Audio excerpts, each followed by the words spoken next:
So this section 6.9, because I changed up the section numbers, it's about moments and rotational movement. We did this a few last time, um, and then I added some hollow limits, hollow cylinder, uh, and then I finished up all the other like the very thin hoop, which is interesting because you kind of need to have the idea of look at this and figure out that the R over here keeps on changing.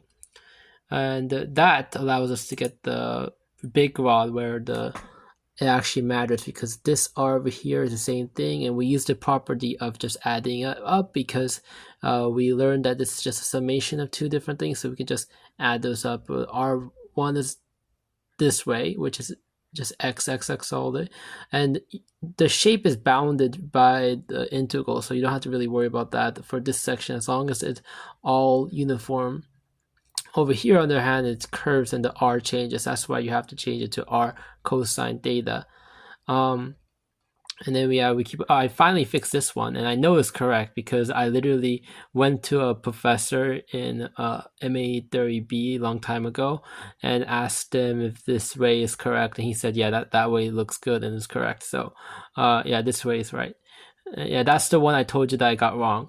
Anyways, we keep on going with the rectangle and the different ways to get the rectangle movement. Then we do a box, which you find surprisingly the same thing as a 2D version, which shows you that sometimes depth, if it's like rigid boundaries, it doesn't matter sometimes, not always. But anyway, we get the hollow center with width, and we keep on doing it with the fully hollow one with the limit.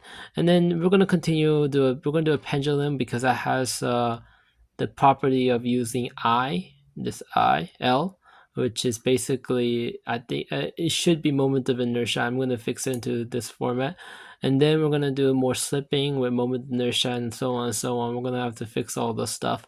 But we're getting closer to getting this part done. Also, I remember I have this for some reason in written format, so I'm going to have to turn that into type version. I'll do that soon. So, every year I reread everything and try to make sure to fix things that were not good the first time.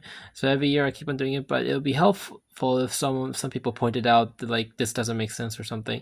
Anyway, that's why every year expands, and like the things over here gets moved on to book 2 because there's not enough space, and that keeps on happening over here.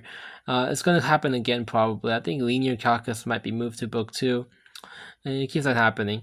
Yeah. So yeah.